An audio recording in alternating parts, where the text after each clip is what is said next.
सबको जय मसीह। परमेश्वर जी सबको महान और परमानेंट आशीष दे। आमीन। सभी बहनों और भाइयों से रिक्वेस्ट है कि प्लीज़ अपनी अपनी आंखें बंद कीजिए। सभी बहनों से रिक्वेस्ट है कि आंखें बंद करने के साथ साथ प्लीज़ अपना सिर चेक कीजिए, वो कवर किया हो, अच्छी तरह से ढका हो परमेश्वर के वचन के अकॉर्डिंग। और चलो चलते हैं आज परमेश्वर से वो महान आशीष लेने के लिए जिसका हमें आज तक इंतजार है। आज हमें परमेश्वर ऐसी आशीष देने वाले हैं जिसकी हमने कभी कल्पना नहीं की। आज हमें परमेश्वर उस जगह पर ले जाने वाले हैं जिसकी हमने कभी कल्पना नहीं की। आज परमेश्वर हमें सदा के लिए भरने वाले हैं। इसलिए प्लीज़ सभी अपनी आंखें बंद कीजिए। और जो इस समय प्रार्थना में सबने बैठे देख रहे हैं, इनके घरों में आज जो लोग बेड पे पड़े हुए हैं, परमेश्वर इनको उठाकर खड़ा करने वाला है। बशर्ते ये सिर्फ विश्वास करें और सब परिवारों परमेश्वर पर छोड़ दें। प्रभु यीशु मसीह के जिंदा बाब में बेहतर हो। आमीन। प्लीज सभी आंखें बंद कीजिए। Hallelujah hallelujah hallelujah. यहोवा पिताजी एक बार फिर से तुम्हारी तारीफ बता दे। प्रभु यीशु जी एक बार फिर से तुम्हारी तारीफ बता रही। पवित्र आत्मा जी एक बार फिर से तुम्हारी तारीफ बता रही। पिता पुत्र और पवित्र आत्मा जी एक बार फिर से तुम्हारी तारीफ। हे पिता, जमीन और आसमान के मालिक, मेरे प्यारे पिता, हम सब के प्यारे पिता प्रभु यीशु नासरी, हम सब के पिता जो इस समय तेरे सामने तेरी पितर हजूरी में बैठे हैं, इस प्रार्थना को देख और सुन रहे हैं, मैं उन सब का रुचि समझान तुम्हारे कीलों से जलाली हाथों में समझ देगा। इसके साथ साथ मैं अपना रुचि समझान भी तुम्हारे कीलों से जलाली हाथों में समझ देगा। और हम सबको गिफ्ट किए गए हमारे बदनों को तुम्हारे जलाली और पवित्र और समझी लहू में छिपाकर तुम्हारे जलाली हाथों में सौंप देता। खुदा बाप प्रभु यीशु मसीह जी, हम सबको अपने पवित्र और जलाली हाथों में संभाल मेरे पिता। सारी प्रॉब्लम, समस्याएं, बीमारियां, परेशानियां, अंधकार की शक्तियां हमारे जीवनों से आज हमेशा के लिए सदा के लिए खत्म हो। खुदा बाप प्रभु यीशु मसीह जी, आज की इस बंदगी से पहले हम सब पर पूरा अधिकार कर ले प्रभु यीशु मसीह। हम सबके दिलों पर, दिमागों पर, हाथों पर, मुंह पर, समझ पर, बुद्धि पर और ज्ञान पर पूरा अधिकार कर ले मेरे पिता। और आज के इस वचन से पहले हमें पूरी तरह से तैयार कर, ताकि हम इस वचन को सिर्फ पढ़ने या सुनने वाले ना बने, बल्कि इस वचन पर चलने वाले बने, इस पर अमल करने वाले बने, इसे जीवन में लाने वाले, बचाने वाले और अपनाने वाले बन जाए। खुदा बाप प्रभु यीशु मसीह जी, आज का जो वचन हो ये हमारे लिए तुम्हारी ओर से स्वर्ग से उतरी हुई जीवन की रोटी बन जाए मेरे पिता। जैसे खाने के बाद कोई भूखा नहीं रहता और जीवन का वो जल बन जाए, जैसे पीने के बाद कोई प्यासा नहीं रहता बल्कि बहते हुए जल का झरना बन जाता है और वो दूसरों का तीर्थ करने वाला बन जाता है। आज का ये वचन हम सबके जिंदगी में आशीष और बरकत लेकर आए मेरे पिता। इससे पहले हमें पूरी तरह से तैयार कर प्रभु यीशु मसीह, हम सबकी गलती गुनाह अपराध को बख्श दे। और खुदा बाप प्रभु यीशु मसीह, जो हमारे अंदर से इस समय गुनाह और बीमारियां निकल गई हैं और जो हमारी जगह खाली हुई है, आज इस वचन के दौरान तेरी सामने से भर जाए प्रभु यीशु मसीह। और हम अब से खाली ना रहे प्रभु यीशु मसीह, बल्कि बढ़ते जाएं और बढ़ते जाएं, तो बढ़ता जाए, तो आज हमें परमानेंटली तैयार करके सदा के लिए खड़ा कर दे प्रभु यीशु मसीह। और जैसे चाहे वैसे इस्तेमाल करो। हम सबकी जिंदगियों में हजारों गवाहियाँ पैदा हो आने वाले दिनों में। प्यारे पिता प्रभु यीशु मसीह जी के जिंदा पाकर पिता नाम समान। आमीन। सबको जय मसीह। परमेश्वर जी सबको महान और परमानेंट आशीष। आमीन। आमीन। आमीन। बहुत थोड़े समय पहले की बात है, लगभग आई थिंक 2.5 से 3 साल पहले की बात है कि हमेशा की तरह मैं अब भी कई बार घर पर लेट आता हूँ। हमेशा की तरह अब भी मैं रात को कई बार खाना लेट खाता हूँ। और वैसे तो काफ़ी देर से मैंने कभी टीवी वगैरह पे प्रोग्राम नहीं देखे हैं। कभी कभार सुबह जल्दी उठकर थोड़ी फाइनेंस की न्यूज़ वगैरह में देख लेता हूँ, अदरवाइज़ मैं टीवी बहुत कम देखता हूँ।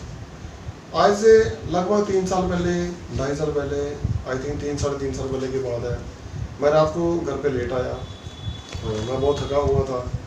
तो मैं जब खाना खा रहा था तो मैंने टीवी ऑन किया कि चलो एंटरटेनमेंट के लिए कुछ देखते हैं। तो मुझे किसी भी जगह पे कुछ ढंग का नहीं मिल रहा था, तो मैंने डिस्कवरी चैनल ऑन किया।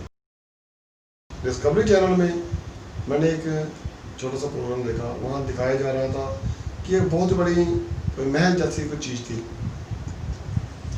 जो पूरी तरह से पत्तों से बाहर गिरी हुई थी, एक जंगल में। डिस्कवरी में नेचुरल जंगल ही दिखाते हैं, नदियाँ, पेड़, पहाड़ वही दिखाते हैं। तरह से उसके पत्ते ही पत्ते थे। उसका एक गोल सा दरवाजा था ऐसे बना हुआ।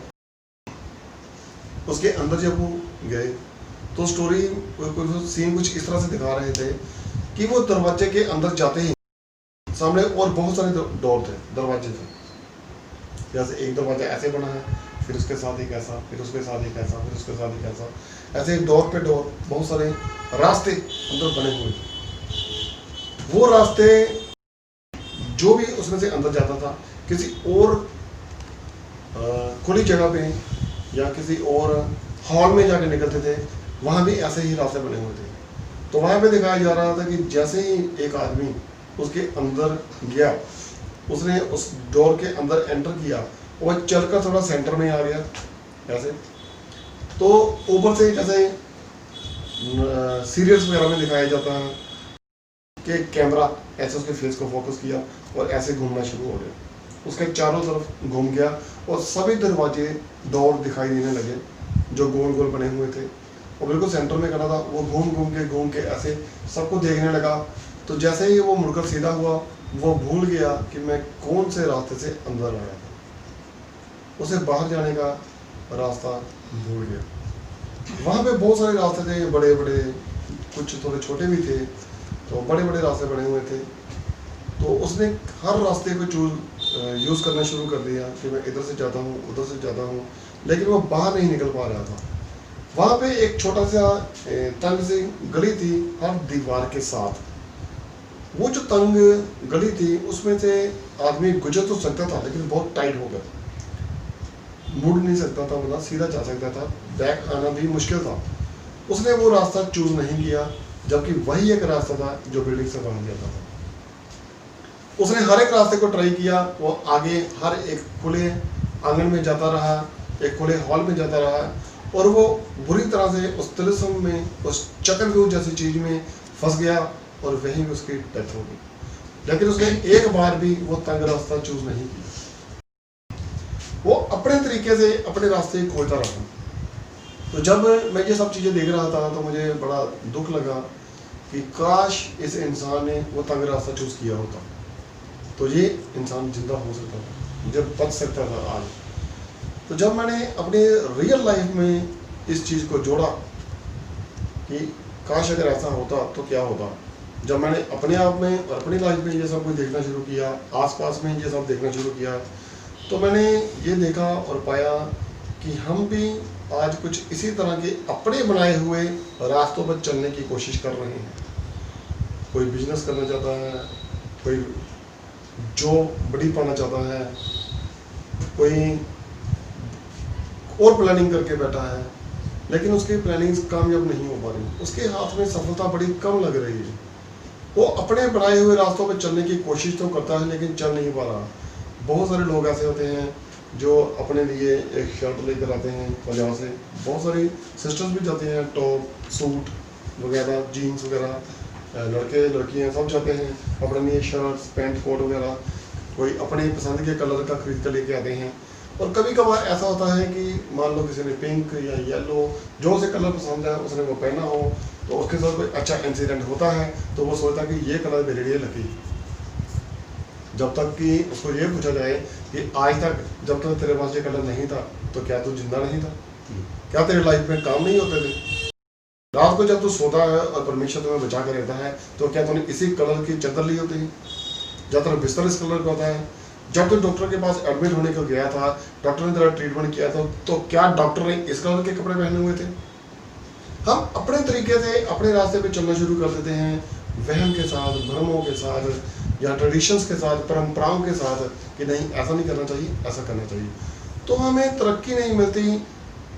कुछ कबार कुछ परसेंटेज के साथ कोइंसिडेंट के तौर पे हम मान लेते हैं कि हो भी जाता है, किसी को कुछ कलर, कोई कलर का कोई डे, वो कहता है कि मेरे लिए लकी है। ठीक है, मैं इस टॉपिक पे बात नहीं करूँगा, लेकिन ये हमारे बनाए हुए रास्ते हैं जिनमें हम कामयाब बहुत कम होते हैं। इसमें हमें मिलता क्या है? नाकामयाबी। ठीक है, और हमें क्या मिलता है? तकलीफ। हमें क्या मिलता है? धोखा। हमें मिलती है समस्याएं, हमें मिलती है टेंशन।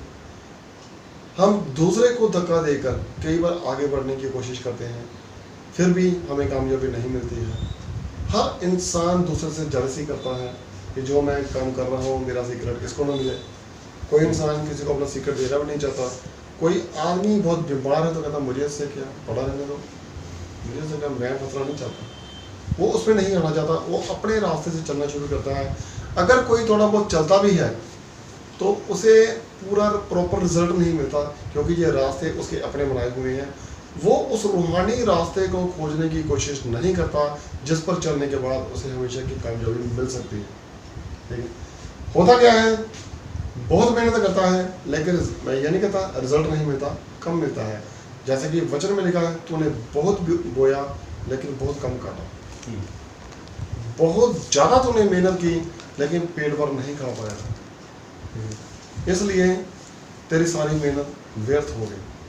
तो जिस तरह उस लड़के ने, उस आदमी ने वो ठीक रास्ता नहीं चुना और बाद में हमें दुख लगा कि काश उसने वो रास्ता चुना होता तो वो बच गया होता। तो आज हमारे साथ भी यही हो रहा है। हमारी लाइफ में बहुत सारे लोग ऐसे हैं जो बेड पे पड़े होते हैं। मैंने बहुत सारे केसेस में ऐसा देखा है, जब किसी की डेथ हो गई होती है तो मैं उसके वहाँ गया होता था, तो उनमें से काफ़ी सारे पर्सन ऐसे बोल रहे होते हैं, मान लो किसी की यंग की डेथ हुई है, चाहे वो लड़का है चाहे लड़की है, वो कोई बात नहीं है, वो बोलता है ब्रदर इसको ये प्रॉब्लम थी, अगर इसने ये काम किया होता तो ये बच सकता था, अगर इसने ये काम किया होता तो ये बच सकती थी। वो अपने तरीके से कुछ करने की कुछ बताने की कोशिश कर रहे होते हैं। मैंने एक मूवी भी देखी थी काफ़ी देर पहले की बात है, उसमें एक डॉक्टर था, उसका एक्सीडेंट हो गया, उसके सारे बॉडी के बोन सी टूट गई। तो एक जो डॉक्टर उसका ट्रीटमेंट कर रहा था, जबकि वो सर्जन था जिसकी हड्डियाँ टूट गई थी, वो एक न्यूरो सर्जन था, वो हड्डियों को देखकर उसकी नब्ज़ का ट्रीटमेंट किया करता था और वो पहचान लेता था कि अगर किसी इंसान में नब्ज़ भी चल रही है तो वह उसे बचाने की सामर्थ रखता हूँ। वो डॉक्टर इतना क्वालिफाइड था और इतना इंटेलिजेंट था। लेकिन जब उसका खुद का एक्सीडेंट हो गया, उसकी सारी हड्डियाँ टूट गई, उसके हाथ ऐसे हो गए, तो एक डॉक्टर उसके पास आया, उसने सभी फिंगर्स में एक स्प्रिंग डाले हुए थे, उसको बोलता था ऐसे जोर से खींच, तेरी हड्डियों में जान आ जाएगी। और डॉक्टर से पता क्या बोलता है, अरे ओए BA पास, क्या तूने ऐसी एक्सरसाइज से किसी को ठीक होता देखा? उसने उसकी इंसल्ट की। तेरी क्वालिफिकेशन क्या है? सिर्फ BA पास है। मैं एक न्यूरो सर्जन हूँ, मैंने आज तक ये एक्सरसाइज किसी को नहीं बताई, क्या तूने ऐसे किसी को ठीक होता देखा? ठीक है, अब ये कोई जवाब नहीं है। वो तो अपनी तरह से एक्सरसाइज कर रहा है कि मसल्स स्ट्रॉन्ग हो जाएंगे, इसको एक्सरसाइज हो जाएगी। वो जो पर्सन वहाँ पे बैठ के बात करते हैं, काश इसने ये किया होता, काश इसने वो किया होता, वो वहाँ जाता या यहाँ जाती या ना जाता या ना जाती तो उसकी लाइफ में कुछ हो सकता था। ठीक है, लेकिन रियलिटी में फैक्ट कोई नहीं। ठीक है, एक्चुअली आज हमारे पास एक मौका है कि हमें क्या करना चाहिए। क्या कोई रास्ता है हमारे पास जिस पर हम चलें तो हम बच जाएं, और कन्फर्म और स्टीक और एक्यूरेट फार्मूला हो कि हम नाकामयाब ना हो। क्या कोई ऐसा फार्मूला है? जब मैंने बाइबल में इसको पढ़ा तो मुझे देखा ये फार्मूला है। इसमें एक रास्ता है, एक तरीका ऐसा है जिस पर अगर हम चलेंगे तो हम सीधा वो पालेंगे जो हमें चाहिए, जिसके लिए हम आए हैं। कहने का मतलब ये है कि आज जब हम इस दुनिया में आ गए हैं तो हम जिस दरवाजे से इस दुनिया में एंटर कर चुके हैं, हम उस दरवाजे से वापस नहीं जा सकते। लेकिन बाहर जाने का रास्ता आज हमें पता नहीं है। आज हम अपने अपने बनाए हुए रास्तों पर चलने की कोशिश कर रहे हैं कि शायद हमें आने वाले टाइम में वो मुक्ति या वो शांति या वो सच्चाई मिल जाए तो हम शांति से इस दुनिया से विदा हो जाएंगे। ये तो कन्फर्म है, जाना तो सभी ने, रिटर्न टिकट तो पक्की है, सभी ने जाना है। कब जाना है किसी को कुछ नहीं पता। ठीक है, लेकिन वो रास्ता कौन सा है जिस पर चलकर हम वो सब पा सकते हैं, इस रास्ते को पा सकते हैं कि हम यहाँ से बाहर निकल आए। इसके लिए हम देखेंगे यूहन्ना 14 नंबर अध्याय में उसकी वर्ष 1 से लेकर 6 तक।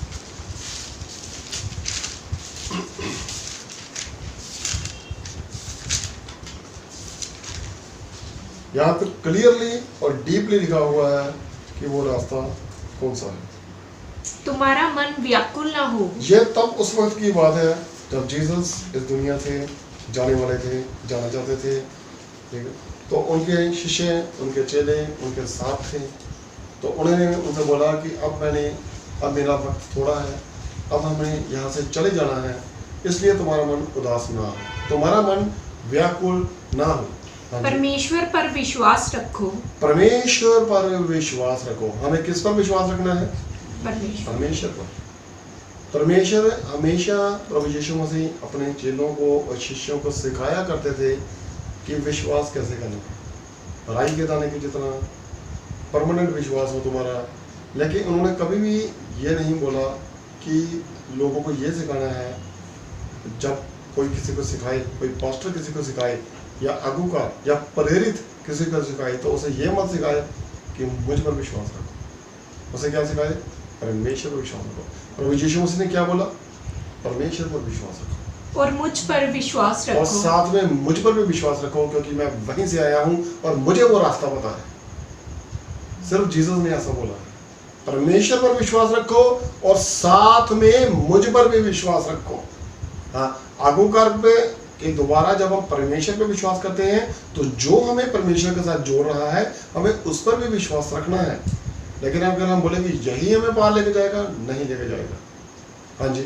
मेरे पिता के घर में बहुत से रहने के स्थान हैं। मेरे पिता के घर में, अलमाइटी गॉड, यहोवा पिता के घर में, जिसने हम सबको इस दुनिया में भेजा है, उसके घर में बहुत जगह है रहने के लिए। हाँ जी। यदि ना होते तो मैं तुमसे कह देता, क्योंकि मैं तुम्हारे लिए जगह तैयार करने आया हूँ। क्योंकि प्रभु ने क्या बोला? अगर मेरे पिता के घर में घर ना होते तो मैं तुम्हें साफ साफ बोल देता, क्योंकि मैं कभी झूठ नहीं बोलता। मैं तुम्हें भरमाना नहीं चाहता, मैं सच कहता हूँ। मैं इस जगत में तुम्हारे बीच में क्यों आया, और मैं अब जब जा रहा हूँ तो क्यों जा रहा हूँ। मैंने ये देखा कि कितने मेरे बच्चे हैं, कितनी मेरी बच्चियाँ हैं जो मुझ पर विश्वास करते हैं, जो मेरे द्वारा आने वाले समय परमेश्वर के साथ जुड़ने वाले हैं। अब मैंने इसे सब देख लिया है और मुझे पता है कितने लोग बचेंगे। तो मेरे पिता के घर में बहुत जगह है, इतनी सारी जगह है कि कोई उसकी कल्पना नहीं कर सकता। ये दुनिया भी छोटी है, बहुत जगह है। मैं तुम सबके लिए वो जगह तैयार करने जा रहा हूँ। मैं आऊँगा। क्यों जगह तैयार कर रहा हूँ? ताकि हम इकट्ठे रहें। मैं तुमसे सच बोल रहा हूँ, प्रभु ऐसा बोलते हैं। हाँ जी। और यदि मैं जाकर तुम्हारे लिए जगह तैयार करूं, मैं किस लिए जगह तैयार करने जा रहा हूँ? क्योंकि हम इकट्ठे रहेंगे। हाँ जी। तो फिर आकर तुम्हें अपने यहाँ ले जाऊंगा। आप प्रभु क्या बोल रहे हैं? मैं दोबारा वापस आऊँगा और फिर जब आऊँगा फिर तो मैं अपने साथ फिर से लेके जाऊँगा। इसका मतलब है कि प्रभु दोबारा आएंगे, पक्का आएंगे। किस लिए? हमें ले जाने के लिए।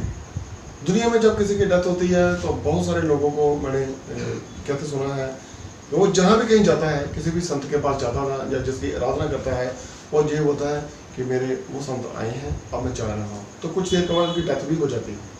ठीक है, मैं ये नहीं कहता वो सच है, मैं ये नहीं कहता वो झूठ है। इसी तरह बहुत सारे लोग ये भी बोलते हैं, मुझे प्रभु यीशु मसीह दिखाई दे रहे हैं, वो मुझे लेने आए हैं। ठीक है, तो वचन क्या कहता है? प्रभु कहते हैं मैं फिर से आऊँगा तो मैं लेके जाऊँगा। प्रभु ये नहीं वेट करता रहेगा, एकदम से आएंगे पूरी दुनिया को ले जाएंगे।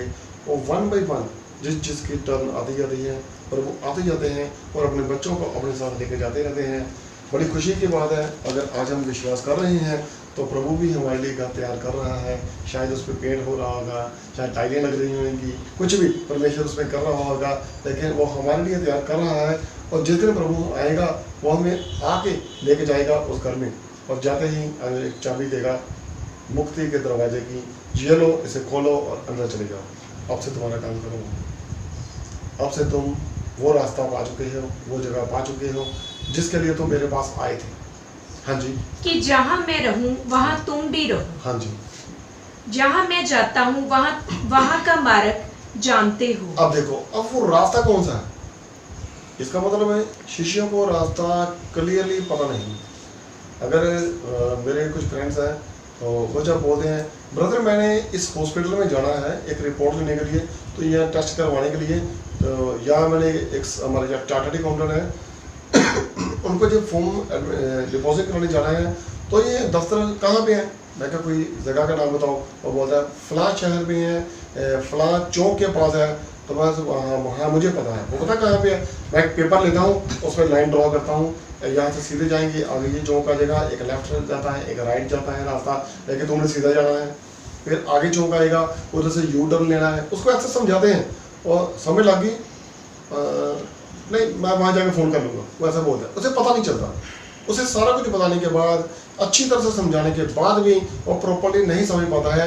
जीसस ने बहुत बार बताया था कि तुम्हें वो रास्ता पता है, ठीक है, लेकिन फिर भी वो नहीं समझ पा रहे थे।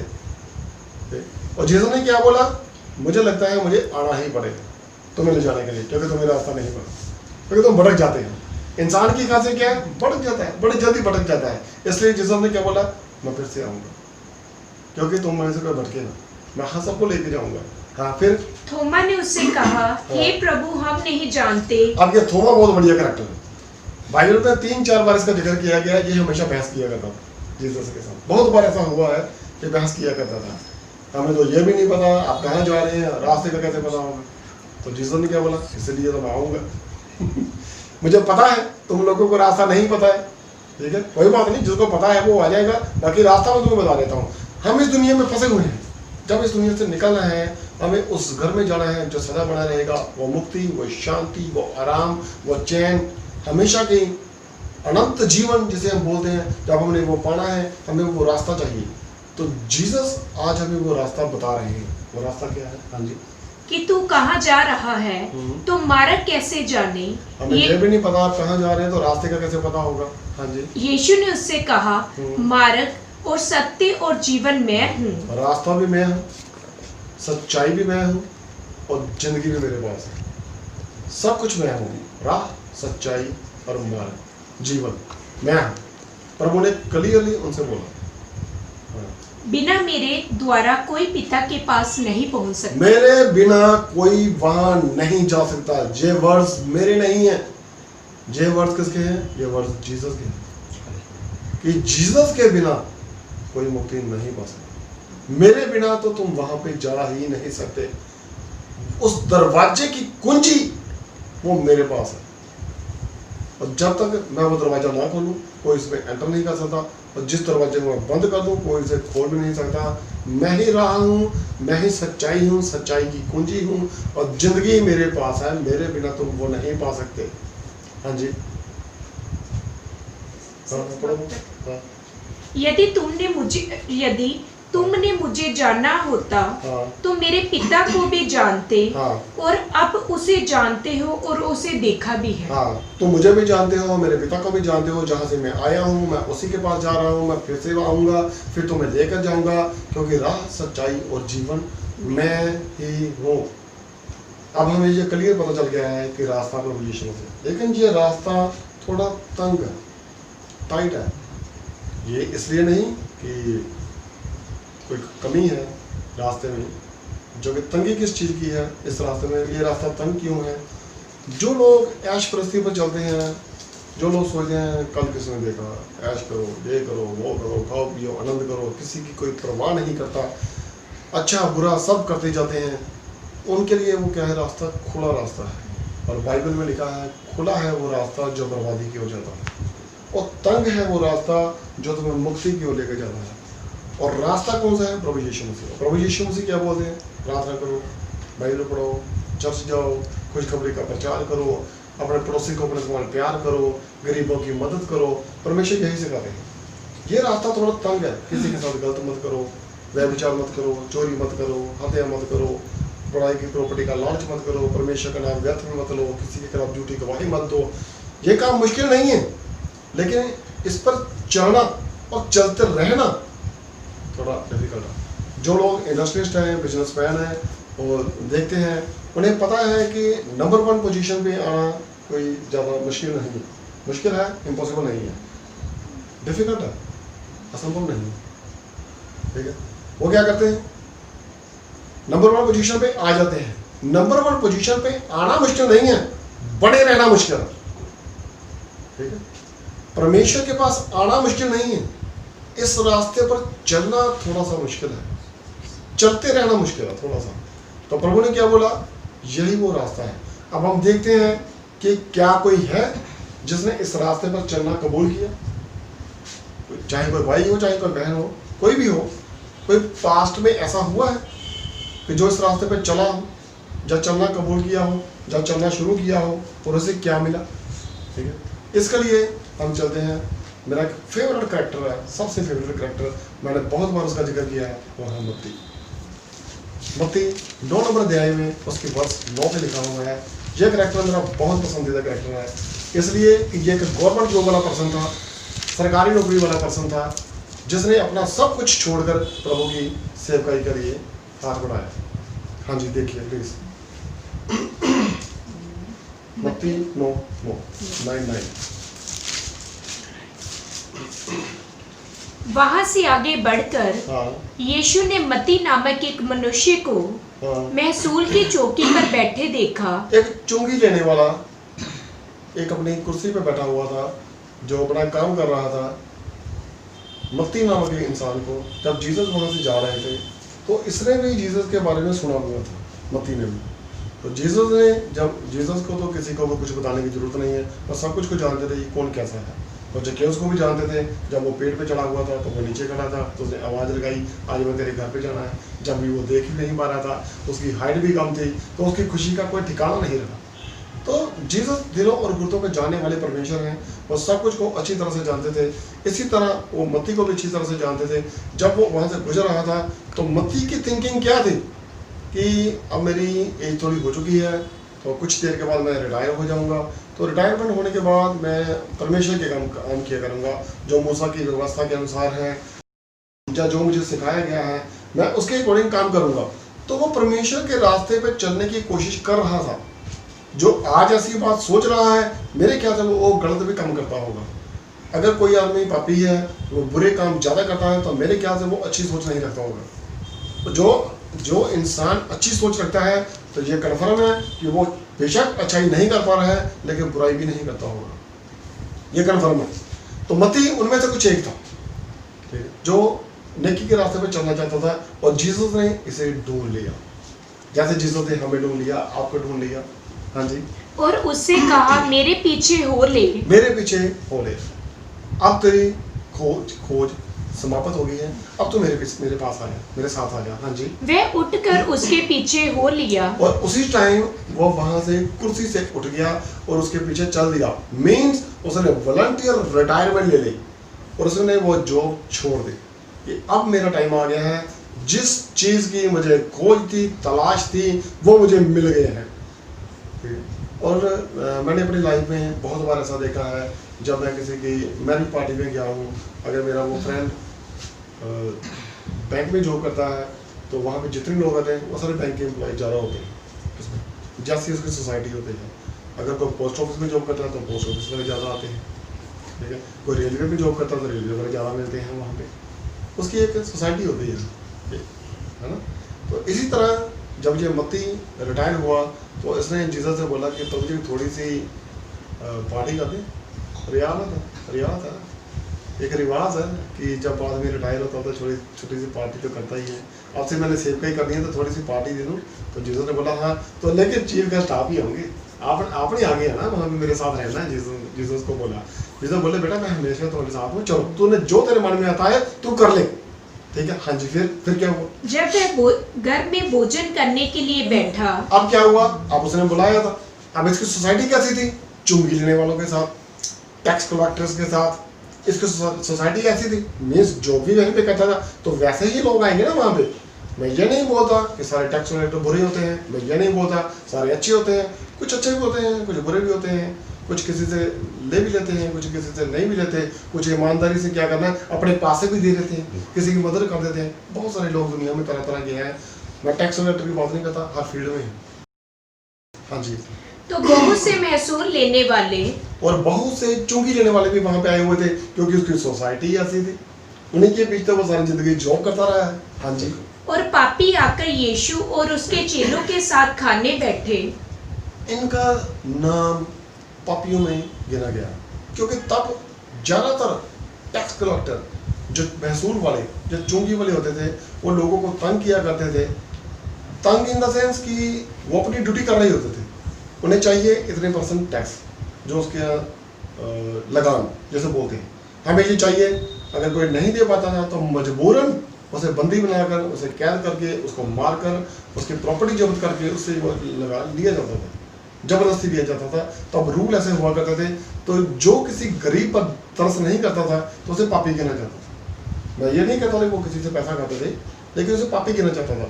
तब बहुत सारे महसूल लेने वाले, चुंगी लेने वाले, जिनको पापी की गिनती में गिना गया है, वो उनके साथ जीसस के शिष्य में थे, तो उनके साथ बैठकर खाना खा रहे थे।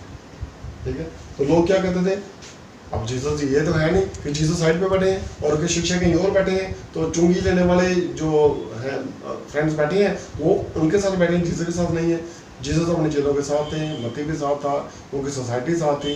तो लोग जो फरीसी है, व्यवस्थापक उस समय थे, वो क्या बोलते थे, तुम्हारा गुरु पापियों के साथ खाता है। वो तो हमेशा से बोलते आए हैं। कुछ लोग दुनिया में आए ही इसलिए हैं कि बात बहस करें, बस बोलते रहे। हाँ जी।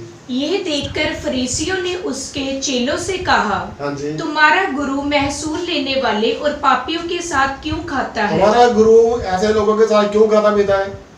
मुझे याद है कि आज से काफ़ी साल पहले की बात है, मेरा एक फ्रेंड, उसकी बाइक में मैं उसके पीछे बैठा हुआ था, तो गलती से उसकी जो लाइट है वो ऑन थी, सब बाई मिस्टेक उसकी लाइट ऑन थी, और दोपहर का टाइम था, आई थिंक 12:30-1 बजे का टाइम था।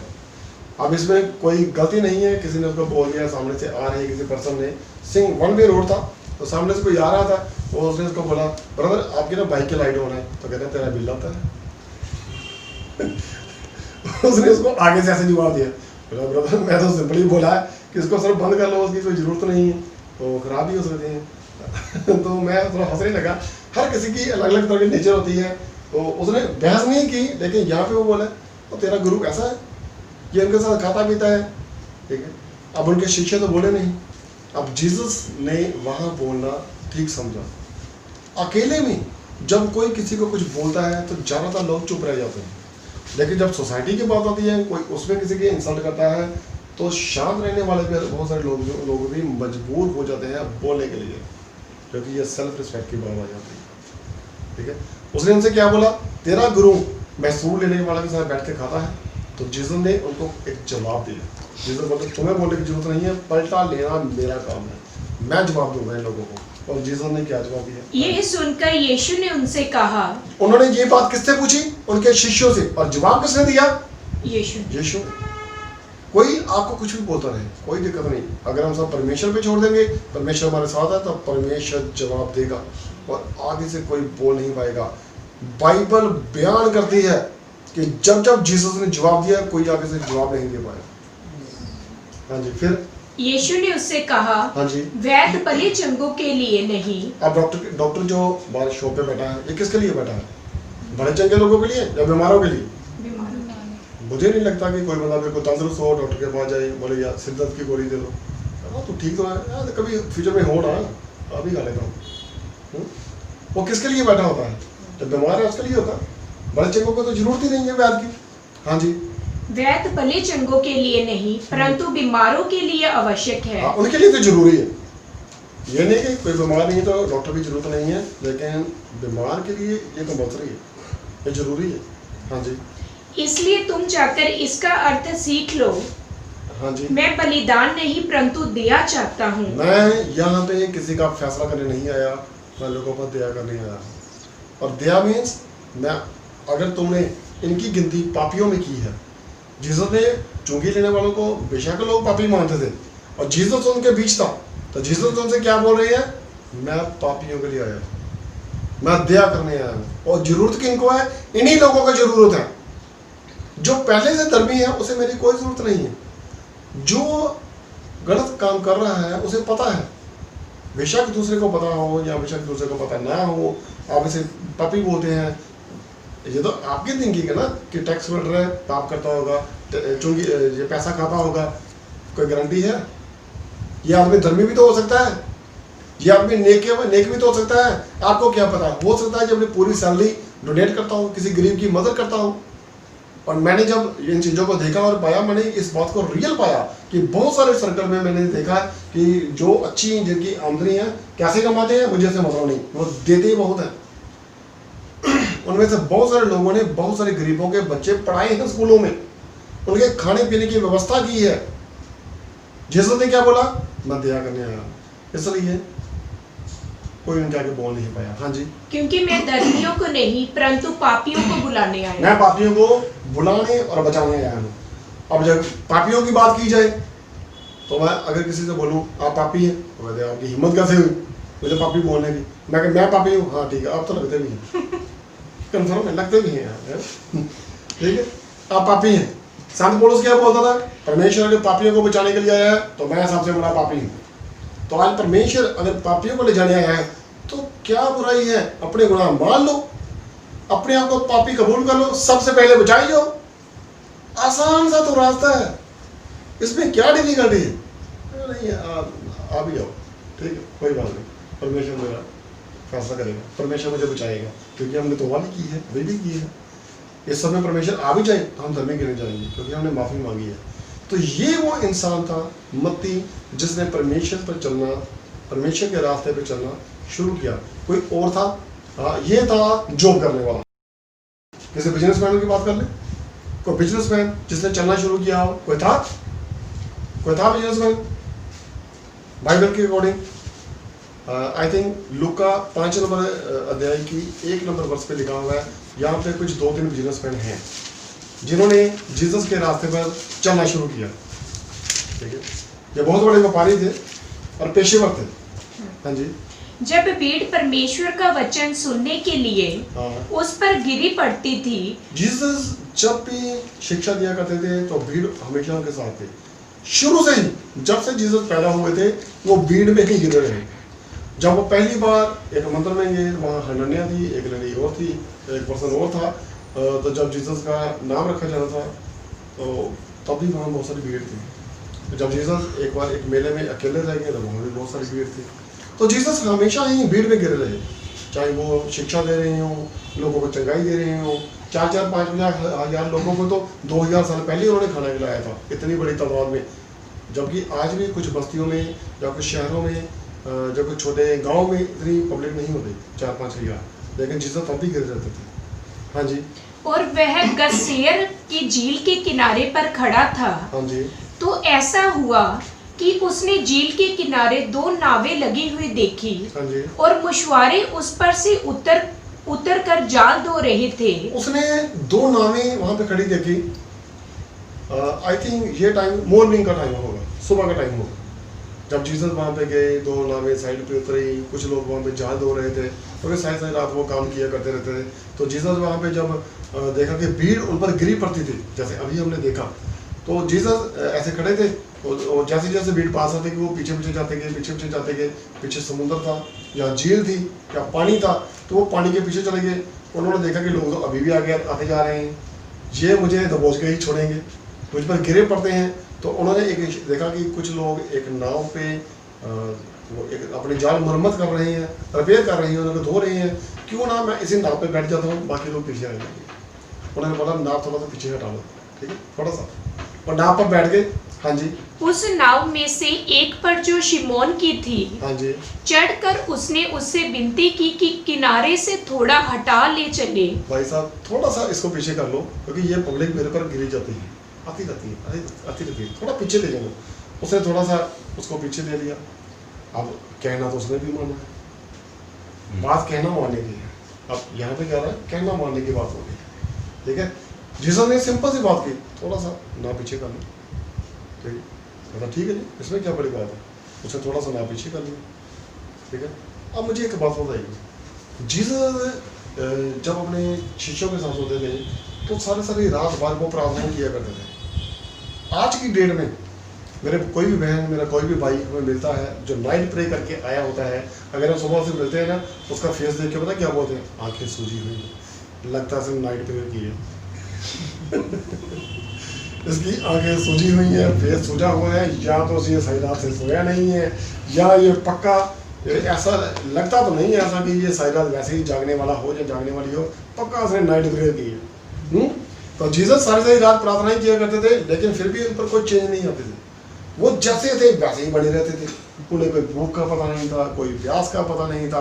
तो अभी भी उनके चेहरे पे कुछ नहीं पता चलता था कि वो कैसे हैं, सही रात जागे हुए हैं या सोए हुए हैं, कुछ नहीं पता किसी को। और नाव पे बैठे सब, थोड़ी सी प्लीज़ थोड़ा सा नाव को साइड पे कर लो, वो पीछे ले गया और इधर वो जीसस शिक्षा देने लगे। अब जीसस को हर बात का पता है, उसने उसका कहना माना।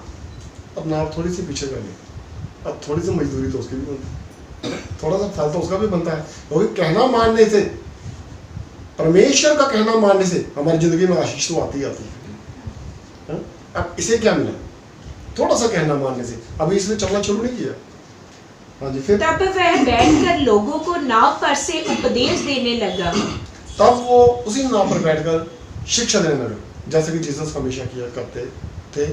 हाँ जी, जब वह बातें कर चुका, जब वो शिक्षा दे चुका, तो शिमोन से कहा, हाँ जी, गहरे में से ले चल हाँ जी, और मछलियां पकड़ने के लिए अपना जाल डाल।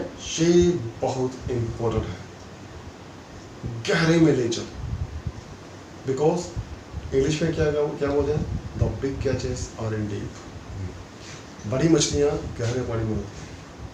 हम में से बहुत सारे लोग जॉब करते हैं, मैं भी जॉब करता हूँ, हम अक्सर प्लानिंग करते हैं। एक दिन मैं परमेश्वर से बात कर रहा था, तो परमेश्वर ने मुझे ये बताया, बेटा अगर तू कामयाब होना चाहता है तो तुझे गहरे पानी में उतरना होगा, थोड़ा सा गहरे पानी में उतरना होगा। मैंने बोला हाँ प्रभु कैसे? कहते फॉर एग्जांपल, अगर तू मछली पकड़ रहा है किसी इंसान की तरह, अगर तू बंसी डले हुए छड़ी है, फिश रोड है तुम्हारे पास, तुम्हें मछली फेंकी है, तो सारा ने बैठा रहेगा। तूने मेहनत तो की है, धूप सही है, या सिर पे छाता भी लगाया हुआ है, लेकिन तुम्हारे हाथ में एक या दो मछली आएगी। हो सकता है इससे तुम्हारा पेट भर जाए, हो सकता है थोड़ा भूखा भी रहना पड़े, हो सकता है तेरी फैमिली पूरी तरह से तृप्त ना हो, लेकिन इससे तेरी जिंदगी की सारी कमियां पूरी नहीं होगी। अगर तू कामयाब होना चाहता है तो तुझे गहरे पानी में उतरना होगा। Because the big catches are in deep. बड़ी मछलियाँ गहरे पानी में होती हैं, तो तुम्हें बीच में जाना होगा। ठीक है, अब जो आदमी हताश हो चुका होता है, नेगेटिव पर्सन, उसकी थिंकिंग क्या होती है, वहीं पे था सारी रात का मैं वहीं पे था। किसी को बोलो भाई साहब मैं पार कर लो, किसी को बोलो तुम ये कर लो, ये सारा कुछ करके देख लिया, मैंने सारा कुछ करके देख लिया, तो फिर अब क्या करना है? अरे बिस्तर पकड़ना है, वही रह गया। नहीं, तो एक बार फिर से करके देख। ये कौन बोल रहा है? जब हम परमेश्वर से बात करें, परमेश्वर का कहना माने और परमेश्वर का आत्मा परमेश्वर में गाइड करे, तो दोबारा से ये काम कर तो करो। हमारा क्या फर्ज बनता है? करो। हाँ जी, फिर शिमोन ने उसको उत्तर दिया। अब यहाँ दो बार हुआ। पहली बार तो उसने बोला थोड़ा नाव पीछे हटाना, उसने हटा दिया। अब उसने दोबारा से बोला कि गहरे पानी में जाल डालो। ठीक है, अब उसने थोड़ी दलील दी अपनी कि मैं ये काम पहले कर चुका हूँ, लेकिन मैं आपको डिनाई नहीं करूँगा, मैं आपका कहना मानूंगा और फिर से जाल डालूंगा। उसने ये बोला क्यों डालूं, सारी रात मैं यही काम तो करता रहा हूँ। उसने आगे से जवाब नहीं दिया। हाँ जी, हे स्वामी, हाँ जी, हमने सारी रात मेहनत की। हे गुरु, हमने सारी रात मेहनत की उसी जगह पे। हाँ जी, और कुछ ना पकड़ा, हमें कुछ नहीं मिला, तो भी तेरे कहने से जाल डालूंगा। लेकिन फिर भी जिस तरह तुमने मुझे इंस्ट्रक्शंस दी हैं, मुझे मेरे लाभ के लिए मुझे बोला है, मैं तेरे कहने पर एक बार तो जरूर डालूंगा। अब उसने दो बार कहना मान लिया। ठीक है, पहली बार कहना माना तो परमेश्वर उसकी बोर्ड में आ गया, हमारे जीवन उसके जीवन में आ गया। अब दूसरी बार कहना माना तो परमेश्वर ने उसको क्या बोला, आशीष देनी चाहिए। हाँ जी, फिर जब उन्होंने ऐसा किया, हाँ जी, तो बहुत मछलियां घेर लाए, हाँ जी, और उनके जाल फटने लगे। और बहुत सारी मछलियां उनके जाल में आ गई। इतनी मछली कि उनके जाल भी फटने वाले हो गए। वो हैरान हो गए क्योंकि इतनी बड़ी कामयाबी उन्हें पहले कभी नहीं मिली थी। आज वो देख के हैरान हो गए कि हमारी पूरी बोट भर गई है, पूरे जाल भर गए हैं, हमारी बोट डूब जाएगी। उन्होंने इशारा किया दूसरी बोट वाले को, अपने साथियों को, आओ भाई साहब आप आओ, हमारे साथ इस जाल को खींचो, मछलियां बहुत हैं, आज हम बहुत कामयाब हो गए हैं। हाँ जी, इस पर उन्होंने अपने साथियों को जो दूसरी नाव पर थे संकेत किया कि आकर, इशारा करके बुलाया कि आओ हमारी मदद करो। हाँ जी, कि आकर हमारी सहायता करो। सहायता करो। हाँ जी, और उन्होंने आकर दोनों नाव जहां तक भर ली कि वे डूबने लगी। वो उनकी जो नाव थी वो यहाँ तक उन्होंने भर ली कि वो डूबने वाली हो गई। ये क्या था उनकी जिंदगी में? चमत्कार। सारी रात हम एक ही काम करते रहे। अब दिन के 24 घंटे होते हैं, दोनों में फ़र्क होता है। रात के 10 बजे में फ़र्क होता है, सुबह के 10 बजे में फ़र्क होता है, रात के 12 बजे में फ़र्क होता है, सुबह के 12 बजे में फ़र्क होता है। ठीक है, जो दिन में चलता है वो ठोकर नहीं खाता। अब प्रभु यीशु मसीह जगत का उजाला है, और रात के 10 बजे से लेकर या 8 बजे से लेकर सारी रात मेहनत करता रहा, उसे कुछ नहीं मिला। जब सुबह के 8 के 10 बजे तो जगत का उजाला उसके पास था और उसे कामयाबी ही कामयाबी मिली, क्योंकि परमेश्वर उनके बीच में था। हाँ, फिर यह देखकर शिमोन पतरस यीशु के पांव पर गिरा और कहा, हाँ जी, हे प्रभु मेरे पास से जा, क्योंकि मैं पापी मनुष्य हूँ। फिर बात यहीं भी आ गई, पापी भी। बात कहाँ पे आ गई? पापी। पापी। यीशु दुनिया में क्यों आया? पापियों को बचाने के लिए। जो मत्ती था उसने प्रभु को नहीं चुना, जो पतरस था इसने प्रभु यीशु मसीह को नहीं चुना, प्रभु ने दोनों को चुना। प्रभु यीशु मसीह ने मत्ती को ढूंढ निकाला और प्रभु यीशु मसीह ने पतरस को ढूंढ निकाला।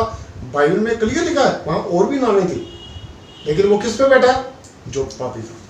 और ये इंसान जानता था कि मैं पापी हूं। मुझे नहीं पता, ना बाइबल में इतना गहरा लिखा है कि ये क्या गुनाह किया करता था, लेकिन पापी मीन्स पापी, चोर मीन्स चोर। ठीक है, थोड़ा किया हो, बहुता किया, गुनाह गुनाह, गुनाह तो गुनाह है। ठीक है, अब उसने उसको ढूंढ लिया। आज भी लोग बहुत सारे चर्च जाते हैं तो वो हैरान होते हैं, पता क्यों? मेरे ब्रदर, हमने वहाँ पे देखा जब पास्टर जी प्रार्थना कर रहे थे तो एक लेडी का नाम लिया, तो वो लेडी सामने आ गई और बोली ये मैं हूँ जिसके बारे में किया बोला जा रहा है कि एक लेडी है, उसको कैंसर है, वो ठीक होने जा रही है, उसका हस्बैंड बेड पे है, तो ये तो सब मेरे साथ हो रहा है। वो तो बड़े हैरान होते हैं। इसमें हैरानी वाली क्या बात है? इसका रीज़न ये है कि वो विश्वासी नहीं है। अगर कोई हैरान हो रहा है वो विश्वासी नहीं है। पतरस हैरान क्यों हो रहा है? उसने थोड़ा सा चमत्कार देखा और वो हैरान हो रहा है। ये तो मामूली बात है। परमेश्वर क्या बोलता है? फर्क सिर्फ इतना है कि तुम लोग अंधकार में हो, परमेश्वर ये बोल रहा है, और मैं जगत का उजाला हूं। जब मैं तुम्हारे बीच आ गया तो तुम्हें साफ साफ दिखाई दे रहा है। ठीक है, 1989 के आसपास टीवी में एक सीरियल आया करता था। आई थिंक तब मैं मैट्रिक्स में शायद पढ़ा किया करता था, या 8th 9th या मैट्रिक में हुआ करता था, 1989 के आसपास। तो वहाँ पे एक लड़का पास्ट में चला जाता है, उसके पास रिमोट था जिसमें रेड बटन जब वो प्रेस करता था वो गायब हो जाता है, जब ग्रीन बटन प्रेस करता था वो फिर से दिखाई देने लग जाता है। वो बच्चा खेल रहा था, उसकी माँ रोड पे सफाई कर रही थी, तो वो रेड बटन तो पता है वो गायब हो गया, क्योंकि बैठा नहीं पता। उसकी माँ ने देखा ये कहाँ गया, उसने ग्रीन दबाया, वो सामने आ गया, उसने फिर से रेड दबाया, वो ऐसे बार बार कर ही जा रहा था 2 बटन को। उसकी माँ उसके पास आई, उसने हाथ से रिमोट छीना और फेंक दिया। बेटा जो भूत प्रेत वाली चीज है उसको हाथ नहीं लगाते। रीजन अंधकार में है, नॉलेज नहीं है। अगर किसी को बचने का पता नहीं है तो वो अंधकार में है। उसके लिए ये चीजें काल्पनिक है। ये कैसे हो सकता है? ऐसा कैसे हो सकता है? कोई मरकर माँ के पेट में दोबारा जा सकता है? जीसस कहते हैं किसने बोला माँ के पेट में जाने के लिए? मैं दोबारा से जन्म लेने की बात कर रहा हूँ, तू पीछे जाने की बात कर रहा है, मैं आगे जाने की बात कर रहा हूँ। और यहाँ पे क्या हो रहा है? जो चमत्कार देखते हैं हैरान हो जाते हैं। ये तो मामूली बात है। फर्क कितना है? हम अंधकार में है, वो उजाला। जो सामने हो रहा है वो प्रकाश में हो रहा है, हम पर्दे के पीछे हैं, हमें पर्दे के सामने आने की जरूरत है। वचन ये बयान करता है। और ये सब कैसे होगा? जब हम अपने गुनाहों को मान लेते हैं, पाप को छोड़ देते हैं, परमेश्वर के सामने आ जाते हैं, तो हम प्रकाश में आ जाते हैं। वो सब कुछ जब हम पहली बार आए हमने ये देखा, हमारी ज़िंदगी में काम हुआ। जब हमने खुद प्रार्थनाएं की, हमारी लाइफ में काम होना शुरू हुआ, रीज़न कि हमारी ज़िंदगी में प्रकाश आ गया है, तो तब ये बातें हमें मामूली लगने लगती हैं। कोई हमसे बात करता, अच्छा बढ़िया, ये तो कुछ भी नहीं। कहते उसको कैंसर था, अच्छा बढ़िया, वो तो मरा हुआ था, जब वहाँ पे आया था, वो तो मरी हुई थी जिसके पास मैं गया था। ये छोटी बातें हैं यार, और बात करके तकलीफ है तो उसके बारे में बता, वो ये बातें बात करते हैं। रीज़न वो उजाले में आ चुका है, या वो उजाले में आ चुकी है। अब वो क्या बोलते हैं? यहाँ से चला गया। और परमेश्वर उसने, मैं इस टॉपिक पे क्यों आना चाहता था? क्योंकि उसने कबूल किया कि मैं पापी हूँ। और परमेश्वर जगत में क्यों आया? वो पापियों के लिए आया। रास्ता एक ही है। कोई और था जिसने इस रास्ते, अच्छा हाँ चलिए, उसने चलना शुरू किया या नहीं किया परमेश्वर के पीछे, ये भी तो देख लेते हैं। आगे बढ़िए। क्योंकि इतनी मछलियों के पकड़े जाने से उसे और उसके साथियों को बहुत अचंभा हुआ। बम्पर कामयाबी मिलने के बाद वो बड़े हैरान हो रहे थे। हाँ जी। और वैसे ही जब्दी के पुत्र याकूब और यूहन्ना को भी, जो शिमोन के सहभागी थे, अचंभा हुआ। हाँ जी। जब यीशु ने शिमोन से कहा, मत डर, अब से तू मनुष्य को जीवता पकड़ा करेगा। और वे नाव को किनारे पर ले आए। देखो इतनी बड़ी कामयाबी के मिलने के बाद वो प्रोफेशनल पर्सन जो फेल हो चुके थे, आज हम उसको नाकामयाब बोलेंगे, ठीक है, वो जो आज इस व्यापार में जिसे मछलियों का अच्छा एक्सपीरियंस था, एक अच्छी टीम थी, सिर्फ पतरस को नहीं किसी को कुछ नहीं मिला था, वो फेल हो चुके थे। आज जब इतने सब कुछ मिल चुका, उन्होंने ये सोचा, पूरा डिसीजन लिया कि मेरे ख्याल से ये दुनिया की जरूरत कुछ नहीं है, सब कुछ यही, और जीसस के साथ चलना ज़्यादा बेटर है। उन्होंने अपने साथियों को बोला, व्यापार आप संभालो भाई, हम जा रहे हैं। जिस तरह मती ने जॉब छोड़ दी, आप वॉलंटियर रिटायरमेंट दे लो, मैं पार्टी कर रहा हूँ, खाओ पियो आनंद करो, भाई साहब नमस्ते, सत श्री अकाल, ठीक है, जय हिंद सबको, और मैं जा रहा हूँ, मैं परमेश्वर के काम करूँगा, ठीक है, कोई भी किसी के, ठीक है, वो जा रहा है, मैं काम कर रहा हूँ, ठीक है, जो भी जहाँ जहाँ विश्वास करता है, मैं जा रहा हूँ अपनी आस्था के अनुसार, ठीक है। हाँ जी, फिर और वे नाव को किनारे पर ले आए और सब कुछ छोड़कर उसके पीछे हो। सब कुछ, सिर्फ नाव को नहीं, वो तो उनका रोजी थी, उनका व्यापार था, सब कुछ छोड़ दिया और जीसस के पीछे चलना शुरू कर दिया। अब दो जेंट्स की बात होगी, एक लेडी की भी बात कर लेते हैं, है ना, थोड़ा भेदभाव हो जाएगा अगर, पर लेडी अगर कोई पापी ढूंढनी हो तो बाइबल में किसी जगह पे जिक्र किया गया, आई थिंक यूहन्ना में है, यूहन्ना 8 नंबर अध्याय में लिखा हुआ है, एक लेडी के बारे में लिखा हुआ है, उसकी 1 से लेकर 11 तक लिखा हुआ है।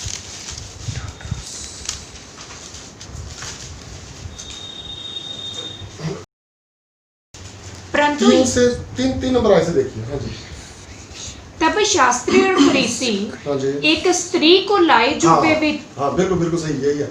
तब शास्त्री और फरीसी, हाँ जी, जो वे विचार में पकड़ी गई थी।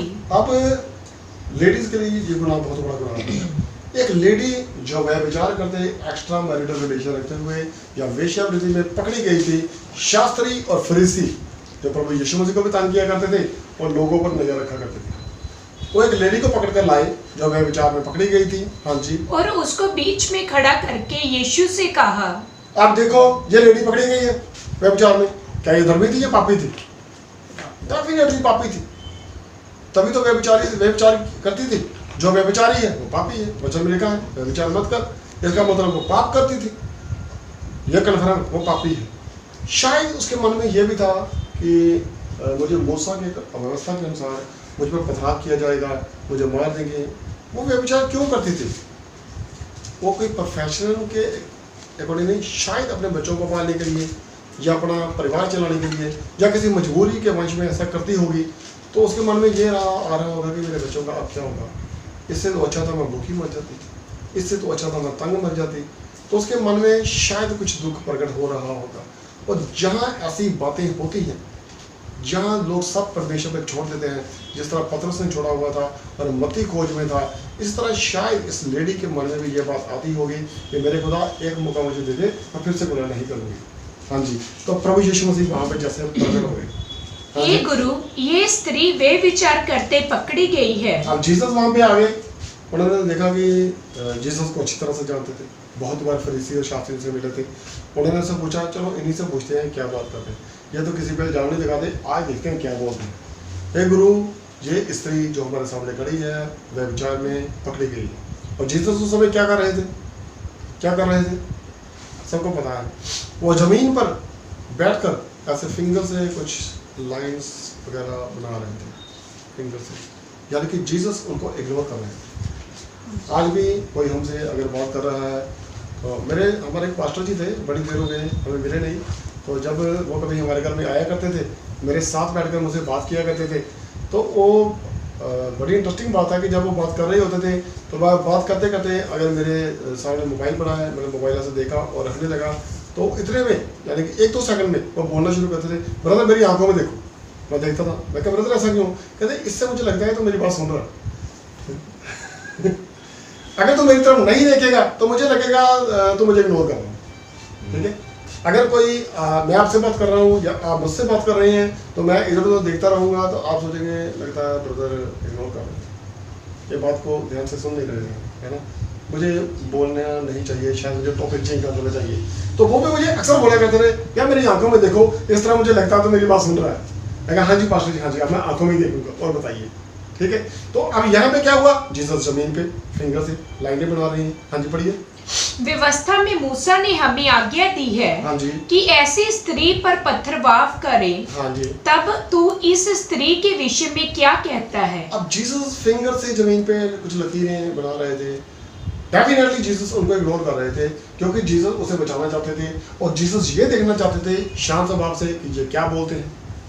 अब जिस औरत वो व्यभिचार में पकड़ा गया है, अब कोई अकेले में तो व्यभिचार कर नहीं सकता अपने आप से, उसके साथ कोई आदमी भी तो होगा।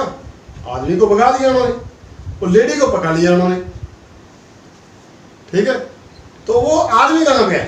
जीसस उनको इग्नोर कर रहे थे। लेके आना है, अगर न्याय करना है तो उसको भी साथ लेकर आओ ना। तो जीसस ने देखा कि इनके साथ बहस करने का कोई फायदा नहीं है। हाँ जी, जीसस बहस किया भी नहीं करते थे। हाँ जी, उन्होंने उसको परखने के लिए यह बात कही। हाँ, वो परखने के लिए बोला था कि ये हमेशा किसी में कोई गलत इल्जाम नहीं लगाते, तो आज देखते हैं जीसस क्या बोलते हैं, परखने के लिए। हाँ जी, ताकि उस पर दोष लगाने के लिए कोई बात पाए। एग्जैक्टली, ये बात मैं 3 बार बोल चुका हूँ कि दोष लगाने के लिए उन्होंने ऐसा किया। हाँ जी, परंतु यीशु झुककर उंगली से भूमि पर लिखने लगा।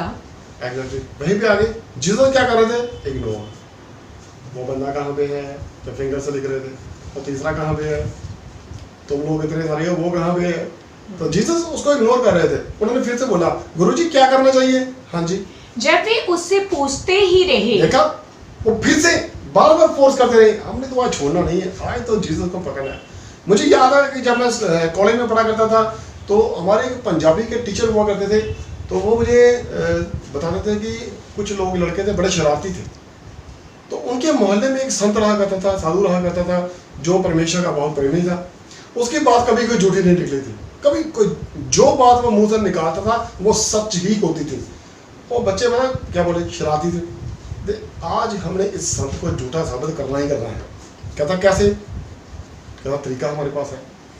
उन्होंने देखा 2 छोटे छोटे चिड़ियों के बच्चे जो अभी अभी शायद अंडे से बाहर निकले थे, या 1 दिन के या आधे दिन के होंगे। उन्होंने उन बच्चों को अपने हाथ में ऐसे पकड़ लिया, एक बच्चे को या 2 बच्चों को ऐसे पकड़ लिया हाथ में, छोटे छोटों को।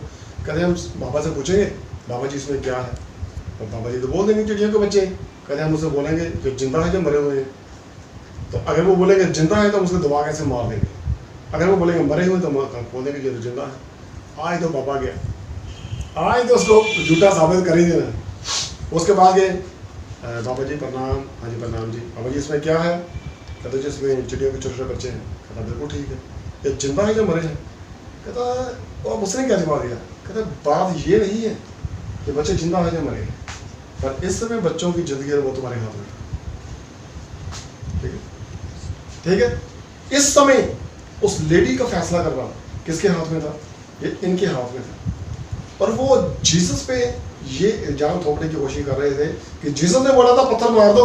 अब जीसस अगर व्यवस्था के खिलाफ जाएंगे तो उन्हें बोलेंगे आपने क्यों किया, ये तो आपने बोला था, आप व्यवस्था के खिलाफ है। अगर जीसस फैसला दे देते हैं तो हम बोलेंगे जीसस तो बोलते हैं जीसस ने बोला था, हमने इसलिए पथराव की है। अब वो जीसस को फंसाने की कोशिश कर रहे थे, उनकी परीक्षा लेने की कोशिश कर रहे थे, लेकिन जीसस ने बीच का रास्ता निकाला। और वो रास्ता क्या है? जैसे ही जीसस ने बोला राह भी मैं, रास्ता मैं ही हूँ, जो मेरे पास आता है मैं उसे नाश नहीं होने देता। अब वो लेडीज के पास आई हुई है, पापड़ी पापी पापी नहीं ना, ये थर्ड लेडी है जो पापी है।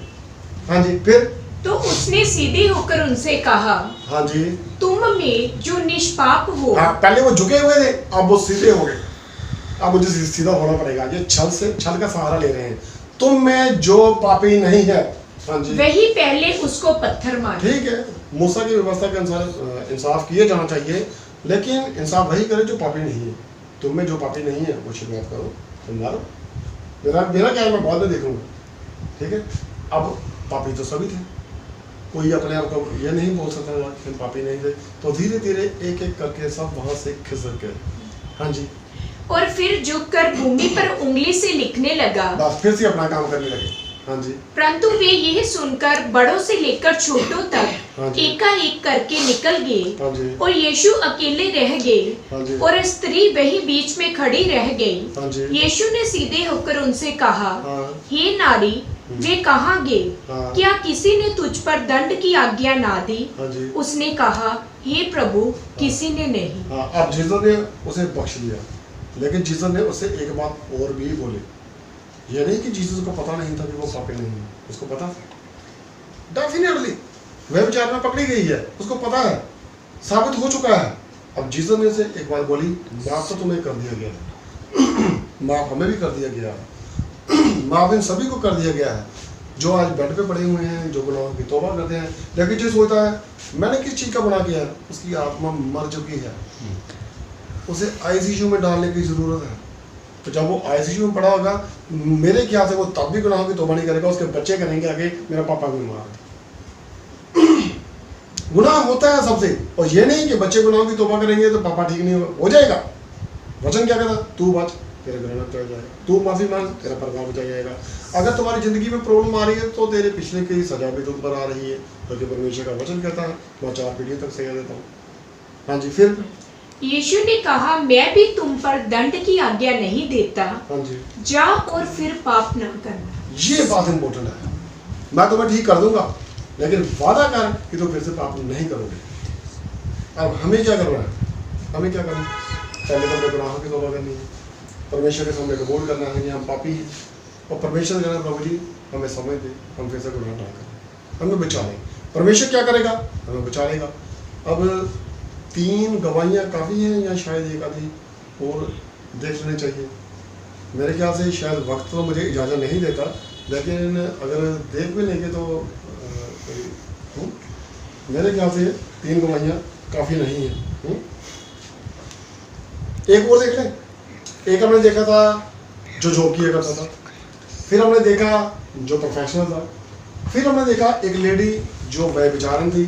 अब कोई कन्फर्म कोई ऐसा बंदा ढूंढ लेते जो पापी था, ठीक है। इन्होंने तो पाप कबूल किए ना, एक पकड़ी गई, एक ने बोर्ड पे कबूल किया, और एक परमेश्वर की खोज में था। तो शायद वो चुंगी लेने वाला था, तो वो भी एक तरह से लोग उसको पापी ही समझते थे।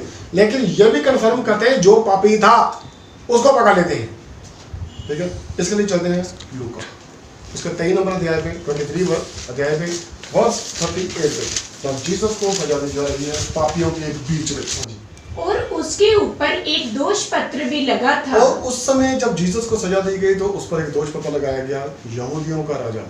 राजा होना गुनाह है, ये उस पर इल्जाम लगाया गया। हाँ जी, ये यहूदियों का राजा है, ये यहूदियों का राजा है, ये गुनाहगार है, इसलिए इसको सजा दी गई है। हाँ जी, जो कुकर्मी वहां लटकाए गए थे। आप देखो, इल्जाम भी ऐसा सिर्फ लगाया हुआ है और साबित भी किया हुआ है, ये राजा है, ये गुनाहगार है, ठीक है, यहूदियों का राजा है, ठीक है, उसका सजा दी जा रही है। और 2 कुकर्मी मीन्स बुरे काम करने वाले, इसलिए वो जेल में थे। कुकर्मी मीन्स कि उन्होंने चोरी की होगी, हत्या की होगी, व्यभिचार किया होगा, डकैती की होगी, बहुत सारे और बुरे काम किए होंगे, कुकर्म किए होंगे, इसलिए उन्हें कुकर्मी बोला गया। हाँ जी, उनमें से एक ने उसकी निंदा करके कहा, उनमें से एक जो उसकी लेफ्ट या राइट में था, उनमें से एक ने उनसे बोला कि हाँ जी, उसकी इंसल्ट की जीसस की, क्या तू मसीह नहीं? क्या तू मसीह नहीं है? जो लोग इतना बोल रहे हैं, इतनी सारी लेडी नीचे छाती पीट रही हैं अपनी, इतने लोग रो रहे हैं, ये मसीह है, ये मसीह है, लोग नीचे बोल रहे थे ये मसीह था, इसने लोगों को बचाया, खुद को नहीं बचा सका, ये ऐसा था, ये वैसा था, ठीक है। क्या तू मसीह नहीं है? ठीक है, अगर तू मसीह है, तूने लोगों को बचाया, तो अब खुद अपने आप को बचा। हाँ जी, तो फिर अपने ऊपर को और हमें बचा। तू अपने आप को बचा और हमें भी बचा। हाँ जी, इस पर दूसरे ने उसे डांट कर कहा, इस पर जो दूसरा था, जो उसकी लेफ्ट साइड में था, जहाँ राइट साइड में बोल रहा था, जो लेफ्ट साइड में था, ठीक है, जो ये बोल रहा था, उसने उसको डांटा। क्यों डांटा? क्या तू परमेश्वर से भी नहीं डरता? क्या तू परमेश्वर से नहीं डरता? क्यों? हम तो गुनाहगार हैं, हमें तो हमारे किए की सजा मिल रही है, ये तो गुनाहगार नहीं है, इसने कोई गुनाह नहीं किया। क्योंकि जीसस जब क्रूस पे चढ़ाए गए थे तो जीसस वहां से बोल रहे थे, मेरे पिता इन्हें माफ करना। ये नहीं जानते ये क्या कर रहे हैं, और वो देख रहा था कि जीसस सबको माफ़ी दे रहे हैं। जो कील हमारे ठोके गए हैं, इनसे कोड़े भी मारे गए हैं, इनके हाथों पैरों में कील ठोके गए हैं, लेकिन ये फिर भी लोगों की माफ़ी के लिए दुआ कर रहे हैं। तो ये आम इंसान नहीं है, ये परमेश्वर का बच्चा है। तू भी तो वही दंड पा रहा है हम भी तो वही सजा पा रहे हैं, हमें भी तो सजा वही मिल रही है। हाँ जी।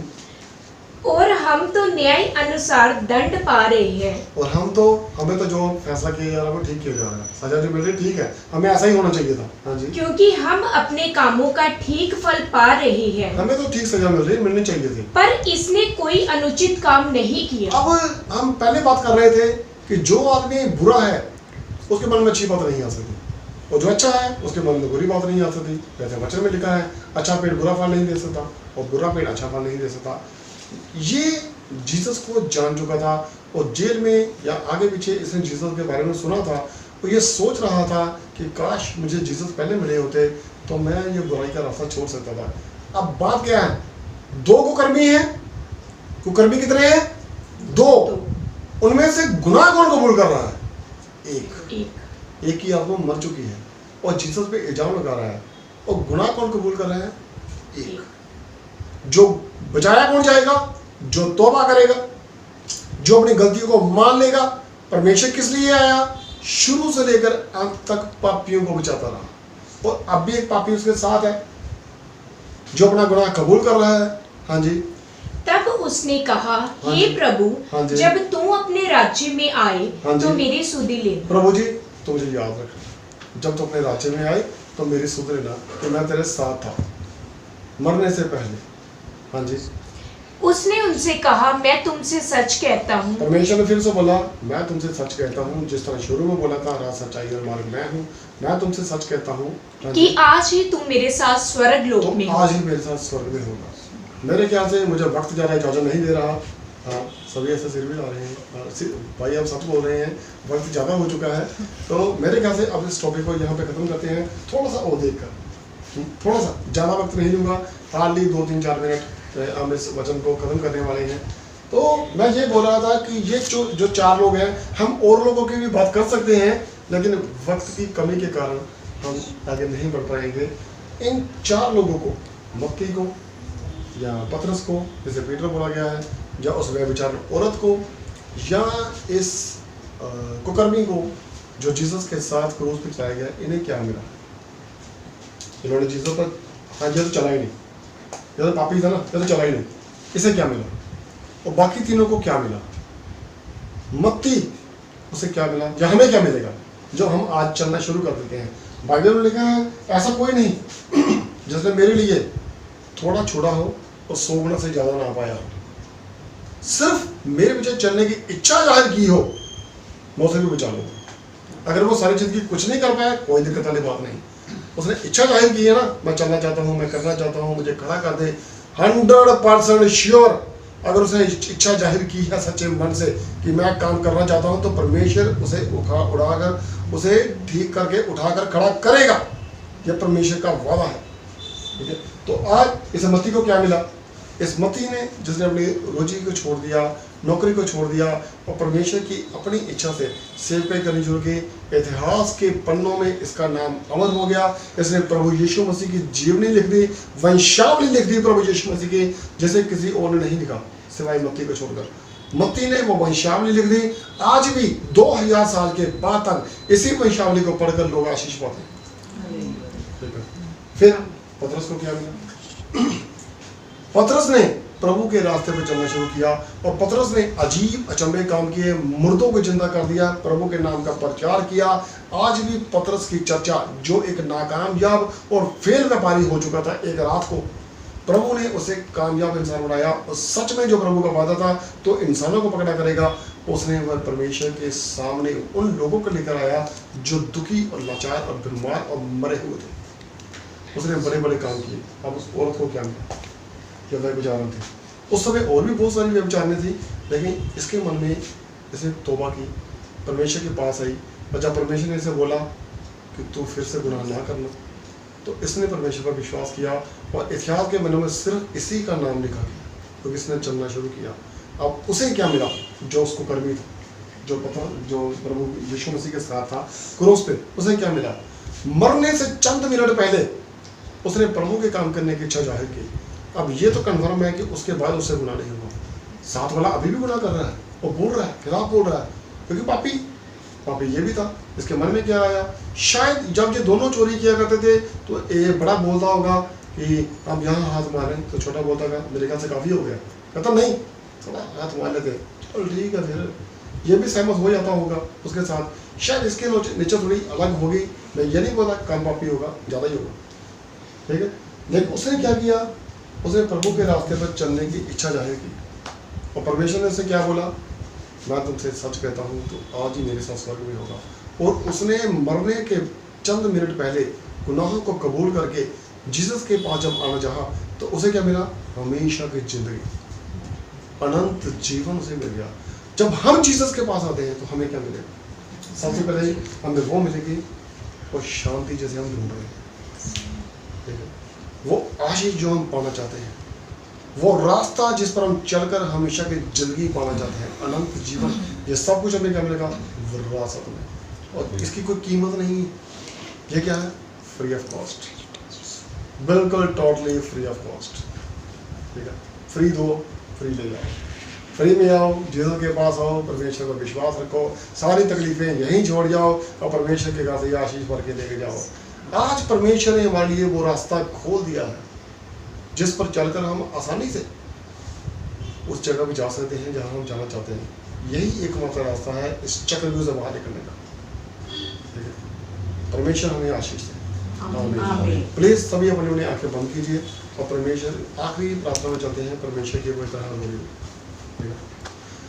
Hallelujah, hallelujah, hallelujah. यहोवा पिताजी एक बार फिर से तुम्हारी तारीफ हो, प्रभु यीशु जी एक बार फिर से तुम्हारी तारीफ हो, पवित्र आत्मा जी एक बार फिर से तुम्हारी तारीफ हो, और पिता पुत्र पवित्र आत्मा तुम तीनों की एक बार फिर से तारीफ हो। खुदा बाप प्रभु यीशु जी आज के इस प्यार के लिए, इस आशीष की बरसात के लिए, इस सामर्थ के लिए और इस अनुग्रह के लिए जो तूने हम पर बरसाया है, मैं तेरा बेटा बलबीर अपनी ओर से और मेरे सारे भाई बहनों की ओर से जो इस समय तेरी पवित्र हजूरी में तुझे देख और सुन रहे हैं, तेरा धन्यवाद करता हूँ मेरे पिता। खुदा बाप प्रभु यीशु मसीह हम सबको अपने जलाली हाथों में संभाल मेरे पिता। तेरा दिल से करोड़ बार धन्यवाद करते हैं प्रभु यीशु मसीह जी इस आशीष और सामर्थ के लिए मेरे पिता। हम सबको तूने शुद्ध और पवित्र कर दिया, मैं तेरा धन्यवाद करता हूँ मेरे पिता। अब से मेरे पिता हमें आशीष दे कि हम गुनाह ना करें प्रभु यीशु मसीह, बल्कि तेरे बताए हुए रास्ते पर चलने की पूरी कोशिश करें मेरे पिता प्रभु यीशु मसीह। सारी अंधकार की शक्तियाँ आज तेरे उन सारे बेटे बेटियों के ऊंचे संचालन से इसी समय खत्म हो जाए मेरे पिता, जो तुझे देख और सुन रहे हैं प्रभु यीशु मसीह। अगर इनके परिवार में कोई रोगी है, कोई बीमार है, या किसी के शरीर में कोई तकलीफ भी है मेरे पिता, तो आज से ये तकलीफें प्रभु यीशु मसीह के जिंदा पाने की तरफ से जाती रहे।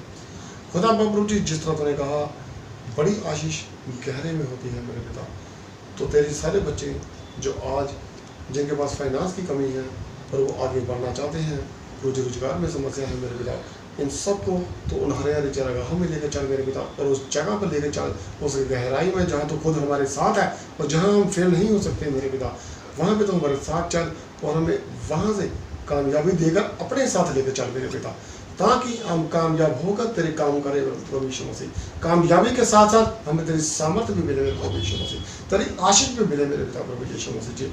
इसके साथ साथ तेरी समझ, तेरी बुद्धि, तेरा ज्ञान हमारे पर आज़ादी से भरपूरी से काम करें मेरे पिता। तेरा अनुग्रह बड़ा हाथ हम सब पर सदा बना रहे प्रभु यीशु मसीह जी। एक बार फिर से तो दोपहर का सूर्य बनकर हमारे बीच में चमक, अपना जलाल हमारे चेहरों पर चमका प्रभु यीशु मसीह जी।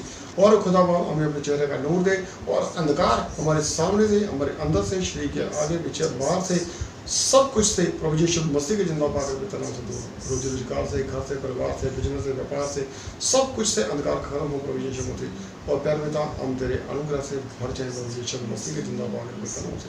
तेरे जिन बेटे बेटियों ने आज हमें दुआएं करने के लिए बोला है, अपने किसी भी फैमिली मेम्बर के लिए मेरे पिता, मैं तेरे उस बेटे बेटी को तुम्हारे जलाली हाथों में सौंप देता हूँ मेरे पिता, उनके उन पेरेंट्स को और इसके साथ साथ उनकी पूरी फैमिली को तुम्हारे जलाली हाथों में सौंप देता हूँ। अगर उनमें कोई विश्वासी नहीं है मेरे पिता, मैं उसे भी तुम्हारे जलाली हाथों में सौंप देता हूँ।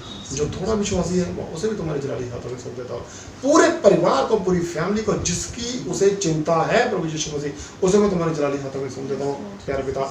इन सारी बीमारियों को और चिंताओं को तू उठा ले मेरे पिता, कोई से नहीं उठा सकता। इस बड़े भारी बोझ को तू उठा ले, क्योंकि हम ये बोझ नहीं उठा सकते मेरे पिता।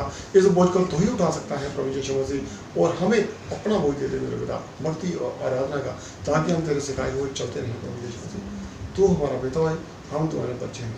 खुदा बाप इस छोटी सी प्रार्थना को स्वर्ग में सुनने और कबूल करने के लिए धन्यवाद, और वचन और सामत की आशीष के लिए और सारी आशीषों के लिए जो तूने हमें दी दी है, हम तेरे दिल से प्रोग्राम में धन्यवाद करते हैं। सारी इज्जत, सारी महिमा और सारे जलाल तेरे जिंदा बहादुर पिता नाम को देते हैं, और प्यारे पिता प्रभु यीशु मसीह की जिंदा बहादुर करते हैं। सबको ब्लेस करते हैं जो इस समय इस प्रार्थना को देख और सुन रहे हैं, और अपने आप को मैं अब हमारे अधीन करता हूँ। मुझे आशीष दे प्रभु यीशु मसीह जी, तू हमारा पिता है, हम सब तुम्हारे बच्चे हैं। प्यारे पिता प्रभु यीशु मसीह जी के जिंदा बहादुर पिता नाम से मांगते हैं, आमीन। सबको जय मसीह। जय मसीह।